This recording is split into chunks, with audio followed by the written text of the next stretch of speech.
Today we will be learning about converting fractions to decimals. First, we're going to look at a list of some common fractions. These are the fractions that you will most commonly see as decimals. Knowing the fraction to decimal and decimal to fraction conversions can be very helpful when doing future math problems. Let's start out with the first one. The first one is representing half. The second is representing thirds. The next is representing fourths. And the last one is representing tenths. The way you determine what it is you look at its denominator. The denominator will be able to give you the name that goes along with it. So thirds have a 3 underneath, fourths have a 4, tenths have a 10. These are going to be the most common fractions to decimals that you will be seeing. To convert a fraction into a decimal, you will just need to divide it. So, what you will be doing is you will first need to identify the numerator and the denominator.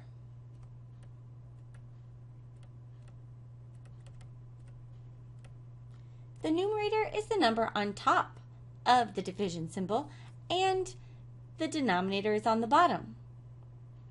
So, if we will be dividing, the denominator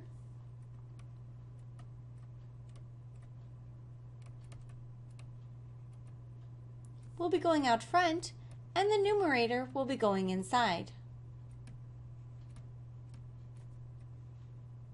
Anytime you'd like to take a fraction and divide it, this is what you can do. Now, let's look at an example of this. Here is the first example. It is 1/2. Let's see how 1/2 is turned into a decimal. First, we take the denominator and we place it out front. And you place the numerator inside. When we try to divide 2 into 1, it does not divide in evenly. So we place a 0. We then will need to bring up a decimal and start adding zeros to our number. We then ask ourselves, does 2 go into 10? How many times? And we know that it goes in 5 times, because 5 times 2 is 10. When we subtract, there is no remainder. This means we have found the decimal. This means that the decimal equivalent of 1/2 is 0.5.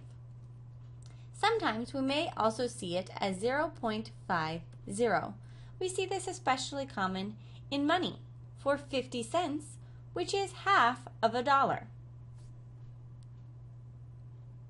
It would be best to not only be able to determine these values by using division, but also to be able to recognize that 0.5 is equivalent or equal to 1/2. Now, try practice problem number 1 on your own. Remember to pause the video so that you have time to work out the problem.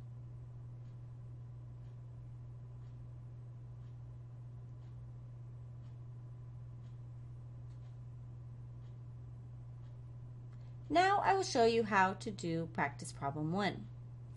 Remember, we take the denominator and place it out front. And then we place the numerator inside. If the denominator cannot divide into the numerator, remember we put a 0, we add the decimal place, and start adding zeros to the numerator. 4 goes into 10 2 times. 2 times 4 gives us 8. And when we do 10 minus 8, we get 2. This is not a 0 remainder, which means we need to continue. Let's place another 0, bring it down, and ask ourselves, how many times does 4 go into 20? 4 goes into 20 5 times, because 5 times 4 is 20. We now have a remainder of 0, so we have finished. This means that 1/4 or 1/4 is equal to 0.25. It would be good to recognize that 1/4 or 1/4 is equal to 0.25. 0.25 is also the monetary value for 1/4, or $0.25. Let's now look at example 2. Example 2 is 1/3. Let's do the same division and see what we arrive at. The denominator goes out front, the numerator goes inside. 3 does not divide into 1, so we place a 0 and add more zeros. 3 can go into 10, a total of 3 times, and 3 times 3 is 9. When we subtract, we get a 1, so we must continue. We bring another 0 down, and now we have 10 again. 3 goes into 10 3 times. 3 times 3 is 9, and we get a 1. We add another 0, bring it down, and we get 10 again. As you can see, we continue to get 10. This means that we have a digit that will keep repeating, and the repeating number will be 3. As you can see, this next digit would also have been 3, giving us 9, and we would have another 1. If we encounter a repeating digit, oftentimes the problem will ask us to round to a specific place value. We will be rounding to the place value of hundredths place. When we round to the hundredths place, that means we look at the hundredths place and we'd like to keep that place value. We then look to the number that is just past or just to the right of that place value and determine if we need to round up or keep it the same. Since 3 is less than 5, we keep our value the same, and we say our rounded value is 0.33. Therefore, 1/3 is equal to 0.33 if that value has been rounded to the hundredths. Now, try practice problem 2. Remember to press pause.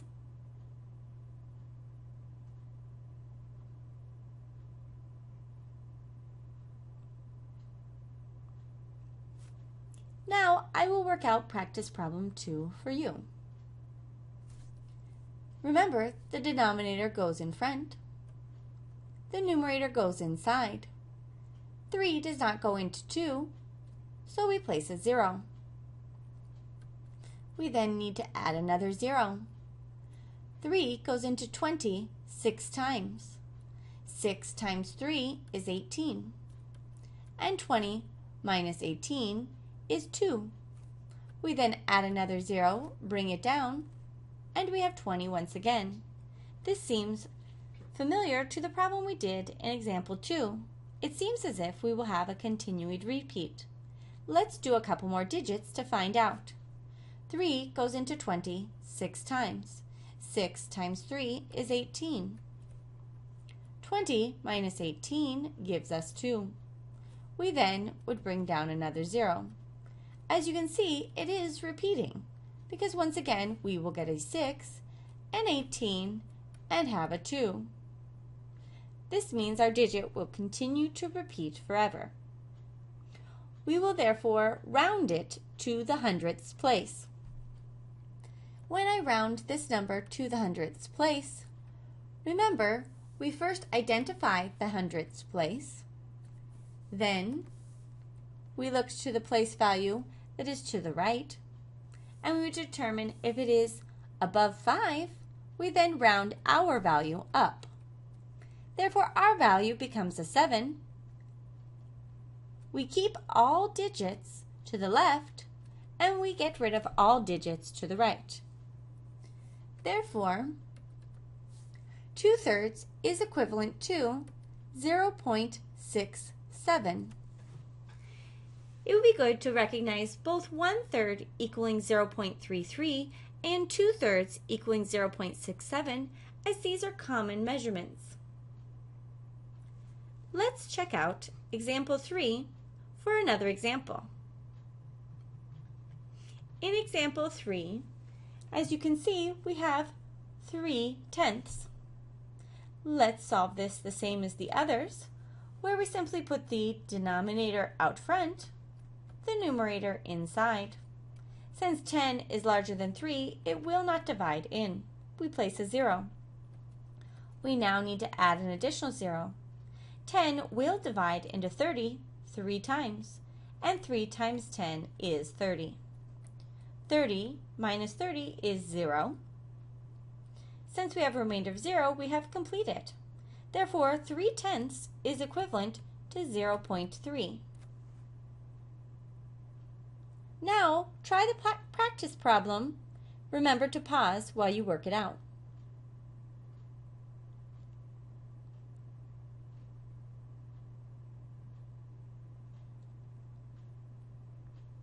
Now I will work out the practice problem for you. We place the denominator out front and the numerator inside. 10 cannot divide into 2, therefore we place a 0. We then add in our decimal place, add a 0, and 10 goes into 20 2 times. 2 times 10 is 20, and 20 minus 20 is 0. Therefore we have completed. And 2/10 equals 0.2. If you look at both of the last examples and its practice, you can see that both of them are 0.3 and 0.2. The place value that has a number, remember, was called the tenths place. It is very easy to convert to tenths place by simply placing that number in the tenths place. As you can see, this says 3/10, so there is a 3 in the tenths place. And our second fraction is 2/10, therefore there is a 2 in the tenths place. You can find this by dividing, knowing the answer by simply memorizing that 3/10 equals 0.3, or knowing that the tenths place is the number just after the decimal place.